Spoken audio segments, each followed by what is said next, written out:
மக்களுக்கு என் முதற்கண் வணக்கத்தை தெரிவித்துக் கொள்கின்றேன். தமிழகத்தில் நாடாளுமன்ற தேர்தல் ஓட்டு முடிவடைந்த நிலையில் இன்று கரூர் பாராளுமன்ற தொகுதியில் திமுகவின் அராஜகம் தலைவிரித்து ஆடுகிறது. ஒவ்வொரு இடத்திலும் தலைவிரித்து ஆடுகிறது. இன்னைக்கு எப்பா உங்களுக்கு என்ன பிரச்சனை? திமுகவுக்கு என்ன பிரச்சனை? பிஜேபின்னு தெரிஞ்சா அவனுங்களை அடிக்கிறீங்க. ஓகே, அவன் குடும்பத்துல இருக்கணும் என்ன தப்பு பண்ணா? எப்பா ஒரு வயசான அம்மாவை கீழே புடிச்சு தள்ளி அந்த அம்மா நெஞ்சு மேல ஏறி மோதிக்கிறியே, உனக்கு அந்த அளவுக்கு என்ன வெறித்தனம்? கொடுத்த காசுக்கெல்லாம் உழைச்சாச்சு, சரியா? இப்ப இதோட வேலை முடிஞ்சிருச்சுன்னு நினைக்கிறீங்க. காவல்துறையில என்ன பண்ணிட்டு இருக்கீங்க? காவல்துறை மீடியாவா? எடுத்து போட்டோ எடுத்துக்கிட்டு இருக்கீங்க, வீடியோ எடுத்துட்டு இருக்கீங்க. இப்படி ஒரு சம்பவம் நடக்குது. உங்களை மாதிரியான சில பீப்புள்னாலதான் காவல்துறை பேர்லயே ஒரு பெரிய மிஸ்டேக் நடக்குது.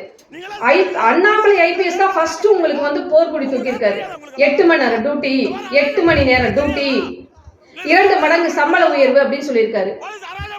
நீங்க படும் கஷ்டத்தை பார்த்து அவர் சொல்லியிருக்காரு. ஆனா என்ன பண்ணிட்டு இருக்கீங்க? மக்களை காக்க நீங்க வீடியோ எடுத்துட்டு இருக்கீங்க.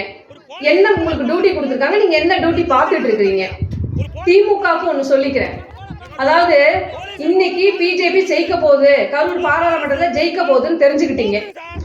திமுகவுக்கு ஒண்ணு சொல்லிக்கிறேன்ப்பா, கண்டிப்பா கரூர் தொகுதியில, கரூர் பாராளுமன்ற தொகுதியில செந்தில்நாதன் கன்ஃபார்மா வருவாரு. நீங்க ஆடுங்க, எவ்வளவு வேணாலும் ஆடுங்க, எவ்வளவு வேணாலும் பிரச்சனை பண்ணுங்க. ஏன்னா உங்க மனசுல ஒரு பயம் வந்துருச்சு, ஐயோ செந்தில்நாதன் வந்துருவா அப்படியா அப்படின்னு.